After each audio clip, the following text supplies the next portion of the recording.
C'est tous les jours de manche. Mais oui, comme tous les jours, Arnaud est là. Exactement. Bonjour Arnaud. Rebonjour, bonjour à tous. Bonjour à nos auditeurs bretons qui ont encore entendu la tempête Yaran toute la nuit. Bah oui, mais en même temps... Le vent souffle sur les plaines. Oui. Alors Emmanuel Macron arrive en Bretagne aujourd'hui. Hakim, le fils du forgeron, est venu le chercher. Donc oui. C'est normal. Et avec ce vent qui souffle, on va enfin résoudre un mystère. On va enfin savoir quelle est sa vraie plantation de cheveux. Emmanuel Macron, vous vous souvenez, il y a eu la rumeur perruque à un moment. Bah là, on en aura le cœur net. Le président verra les dégâts causés sur les arbres, les trains, les équipements publics. À mon avis, il va être jaloux. Démolir l'environnement et les services publics, normalement, c'est lui qui fait ça. Mais cette nuit, ça a encore soufflé méga fort. Moi, j'ai un pote en Bretagne qui a un magasin de bignou. La fenêtre s'est ouverte, le vent a soufflé toute la nuit dans 450 cornemuses à la fois. Il a passé une sale nuit. Allez, bon réveil. 450 bignous à fond. Si vous étiez encore dans le cirage, vous l'êtes plus. Merci RMC. Oui, d'accord. Alors, la société Medicharm, c'est ça, Medicharm serait proche du dépôt de bilan. Oui, alors Medicharm, je vous arrête, ça n'est pas un service de téléphone rose avec des infirmières. Tu veux te faire prendre la température par les infirmières les plus chaudes de ta région. Donc non, c'est pas ça. Medicharm n'est pas non plus spécialisé dans les amours tarifés avec de jeunes maghrébins. Bienvenue chez Medicharm. Et Mehdi vous accueille pour vous faire découvrir les charmes de l'Atlas. Non, Medicharm, c'est une société de maison de retraite qui gère mal ses sous, donc. Et alors, cerise sur le gâteau, l'entreprise... Oh oui, on s'arrête sur celui-là. On s'arrête sur celui-là. Cerise sur le gâteau, oui. L'entreprise est dans le viseur de l'État pour des cas de maltraitance et gestion frauduleuse de ses subventions publiques. Donc c'est une arnaque, quoi. Medicharm, il n'y a pas de médical et il n'y a pas de charme. C'est comme Bonne Maman, t'achètes ni des bonnes ni des mamans. C'est comme chez Garbit, il n'y a pas de gare et il n'y a pas de bite. Après, c'est escroquerie, escroquerie. Après Orpea, donc Medicharm, le seul EHPAD de France où les résidents sont bien traités, c'est le Sénat. Et enfin, on peut trouver un truc positif. Les charmes du Sénat. Hier soir, place de la République, avait lieu une manifestation en soutien au peuple palestinien. Une autre aura lieu samedi. Oui, alors depuis le 7 octobre, on assistait à pas mal de polémiques parce que les manifestations étaient interdites. Donc, non, les organisateurs, ils s'étaient pris des vents à 160 km/h, comme les Bretons. Pas de débordement particulier à signaler ou de gestes antisémites, bien que les actes antisémites progressent par ailleurs. J'ai même lu sur Internet un article intitulé « Les Juifs ne sont pas en sécurité », nous dit une coiffeuse. Cette femme coiffeuse ayant été menacée.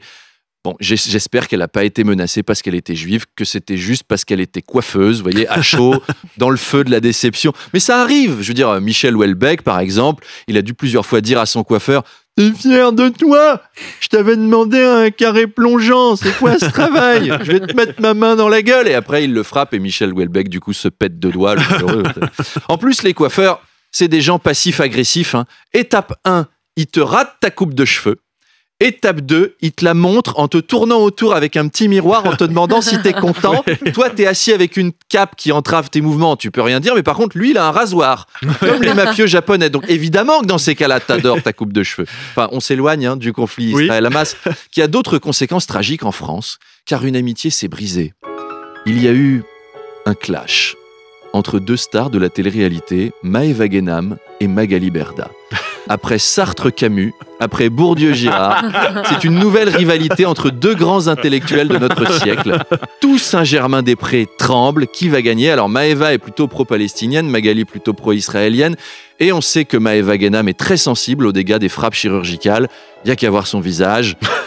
Et puis, quand tu as passé autant de temps dans une villa avec des Marseillais, tu t'y connais forcément en conflit. Donc, il y a eu rupture entre les deux.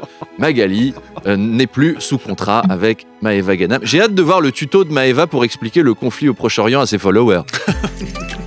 Salut les louloutes, c'est Maëva. On se retrouve pour un tuto sur le conflit sur cette région proche de l'Orient. Alors en fait, il y a Bibi Netanyahou qui fait la guerre à l'empereur de Star Wars, l'empereur Palestine. Alors c'est un conflit. Faut être instruit sur celle-là. C'est un conflit qui remonte aux calanques grecs. En fait, il y a des millions d'années, quoi, à l'époque des dinosaures ou d'Édouard Balladur ou je sais pas quoi. Alors Magali, bon, elle préfère les Juifs et c'est vrai qu'ils s'habillent mieux les Juifs et c'est important, mais c'est pas juste parce que les Palestinois, ils se défendent juste en voyant de la roquette sur les mis et tu peux pas te défendre juste avec de la salade. Et, après, moi je comprends que les Israéliens ils se sentent agressés. Tu me donnes juste de la salade à bouffer, je te jure, je pète impeccable. Alors méfiez-vous des fake news, parce que sur ces sujets, on ne sait jamais si c'est des infos ou du botox. J'en profite, les loups, j'en profite pour vous donner mon code promo pour avoir 20% sur les épilations. Si vous aussi, vous voulez vous épiler la bande de gazon, voilà,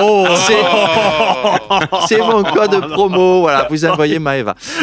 Salut les amours, hein, oui. Je crois qu'on est bon pour aujourd'hui. Oui, je pense que bande de gazon, il est l'heure du week-end. Hein. Ouais, c'est l'heure du week-end, on peut chuter là-dessus. Voilà. Les louloutes, on se voit à Villepinte ce soir au théâtre. Et puis bon week-end les autres, à lundi.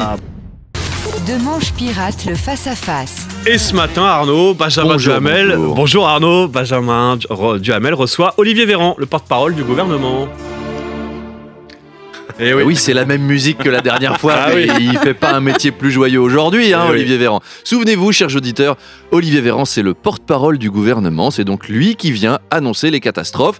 Quand Macron se dit « si je décidais de rendre le glyphosate obligatoire dans les pommes de terre ?» Eh ben, comme il a pas trop envie d'annoncer ça, le président, il a engagé quelqu'un à qui refiler le sale boulot. Oui. Et c'est donc Olivier Véran qui doit aller devant les journalistes pour expliquer que le gouvernement a découvert que le glyphosate était excellent pour la santé. Oui. Je l'ai un peu. Très bon Véran. Mais dans ses yeux, à Olivier, il y a le regard du gars qui se demande « Mais qu'est-ce que je fais là, bordel ? Pourquoi je suis pas en Sardaigne avec des potes ?» Quand Olivier Véran débarque quelque part, moi j'entends des bruits de corbeaux. Ça fait dans ma tête, tellement je sais. Aussi. J'ai bossé à fond pour la rubrique. Non, il pourrait arriver en plateau tout à l'heure avec une grande robe noire et une faux, je ne serais pas surpris. C'est l'anti-Patrick Sébastien, si vous voulez. Oui. Lui, en porte-parole du gouvernement, par contre, j'achète, on se régalerait. Hein. Salut les journalistes, salut les potos, salut Charles. Alors aujourd'hui, j'ai vu Elisabeth Borne en Conseil des ministres et elle a décidé de faire un tour de magie. Elle a mis un juste au corps pailleté et elle a fait disparaître la moitié des droits pour les chômeurs. Mais moi, je me suis pointé avec Dany Larry, mon poteau Dany, mon pote, et on les a fait réapparaître dans les mains de Kylian Mbappé, qui on avait mis la robe de Dalida. C'était énorme, c'était génial, c'était fantastique.